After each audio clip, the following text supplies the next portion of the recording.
Le 10 septembre 1977, Hamida Djandoubi, condamné à mort pour viol, torture et meurtre sur une jeune fille de 21 ans, est guillotiné dans la prison des Baumettes à Marseille. Il est le dernier criminel exécuté en France, la peine de mort étant ensuite abolie en 1981. Mais ces derniers temps, avec tous les attentats et le sentiment d'insécurité générale, on entend beaucoup parler d'un éventuel retour de la peine de mort en France. Et toi, tu es pour ou contre ? Donne ton avis dans le sondage à la fin de la vidéo. Prenons l'exemple de Jack, un tueur et violeur de jeunes filles. Avec toutes les horreurs qu'il a commises, mérite-t-il encore la vie ? Pour tous les crimes que tu as commis, tu mérites la mort. Sans lui et ceux de son espèce, le monde se porterait mieux, non ? La peine de mort dissuaderait les criminels de passer à l'acte. Pour 85% des experts de criminologie aux États-Unis, c'est faux. Dans les États américains où la peine de mort a été réintroduite, la criminalité n'a pas diminué. Bon, il y aurait apparemment moins de meurtres. Mais il y aurait aussi plus de vols et de viols. La peine de mort empêche le criminel de récidiver. Ouais, c'est un petit peu logique, hein, vu que le gars est mort, donc ça risque d'être difficile pour lui de recommencer.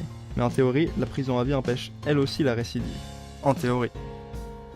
Il est trop dangereux pour qu'on lui laisse la vie sauve. Quand la justice est trop douce avec les criminels, les proches des victimes veulent se venger. Alors que si les criminels sont exécutés par la justice, les proches des victimes sont soulagés et donc ils n'ont plus à se venger. Et toi, pose-toi la question, si un membre de ta famille était assassiné, que ferais-tu ? Je vous chercherai, je vous trouverai, et je vous tuerai. La surpopulation des prisons devient un vrai problème en France. Et la peine de mort permettrait éventuellement de libérer un peu de place. Sauf qu'en France, les prisonniers qui pourraient être condamnés à mort, c'est-à-dire ceux qui ont une peine de plus de 10 ans, ne représentent que 0,9% de la population carcérale. En termes d'efficacité pour libérer de la place, on aura vu mieux. En fait, plus de la moitié des détenus sont en prison pour une durée de moins de 6 mois. La peine de mort peut aussi être utilisée par la justice comme un moyen de pression. Dans le cas de Jack, par exemple, le procureur pourrait lui proposer d'échapper à la peine de mort en échange d'informations, comme l'identité d'éventuels complices ou l'emplacement des corps de ses victimes. Bon, voilà pour les arguments pour la peine de mort, maintenant voyons ce contre. D'après la Déclaration universelle des droits de l'homme, tout homme a le droit à la vie, même Jack, malgré toutes les horreurs qu'il a pu commettre. Tuer, c'est mal. La justice n'est pas infaillible. Il y a de nombreux cas de personnes condamnées à mort qui sont ensuite innocentées, parfois seulement quelques minutes avant leur exécution.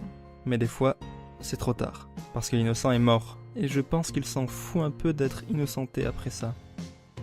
On a l'impression que ce serait beaucoup moins cher d'exécuter les détenus que de les entretenir. Mais en fait, un condamné à mort coûte en moyenne 3 fois plus cher qu'un condamné à perpétuité. Et ouais, si on inclut les frais de recours, les procès et tout le reste, toute la procédure d'exécution devient très chère. C'est peut-être pas aussi simple que dans les films ou les séries. I sentence you to die.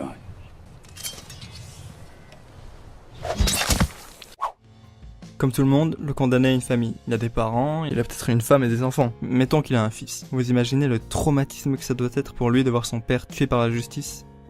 Faudra pas s'étonner qu'il tourne mal après avoir vécu un truc pareil.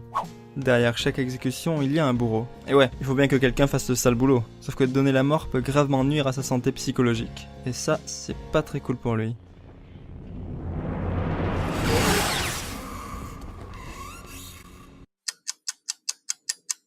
Qu'est-ce que j'ai fait ? La majorité des pays qui appliquent la peine de mort emploient des méthodes d'exécution violentes, mais instantanées, comme l'arme à feu ou la pendaison à forte chute. Le problème, c'est que certains pays emploient des méthodes douloureuses, comme la lapidation et la pendaison classique en Iran, la décapitation au sabre en Arabie Saoudite, ou il y a pas si longtemps que ça, la chaise électrique et la chambre à gaz aux États-Unis. Si vous êtes pour la peine de mort, vous êtes aussi concerné par son application à l'étranger, car avoir la peine de mort dans son pays, c'est aussi l'encourager dans les autres. Et voici un petit top 10 des pays qui ont commis le plus d'exécutions dans le monde en 2014. Numéro 10, le Vietnam, avec 7 exécutions. Numéro 9, non je déconne, on va pas tous se les faire un par un. Voilà.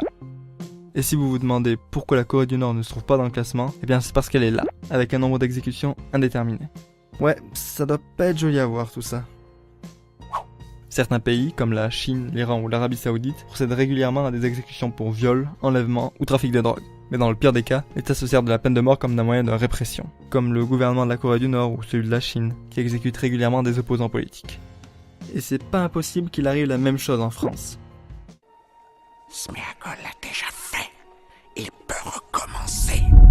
Voilà, l'argumentation est à présent terminée. Je t'invite à venir donner ton avis sur la peine de mort dans le sondage. C'est quand même ça l'intérêt de la vidéo, donc va voter, il y en a pour 30 secondes, il n'y a que 4 questions. Donc clique ici pour répondre au sondage, ou sur le lien dans la description. Si la vidéo t'a plu, tu peux aussi lâcher un pouce bleu et la partager sur les réseaux sociaux, ça me ferait très plaisir. Et tu peux surtout t'abonner à la chaîne pour ne pas louper les prochaines vidéos. En tout cas, on se revoit la semaine prochaine pour découvrir les résultats du sondage. Bye!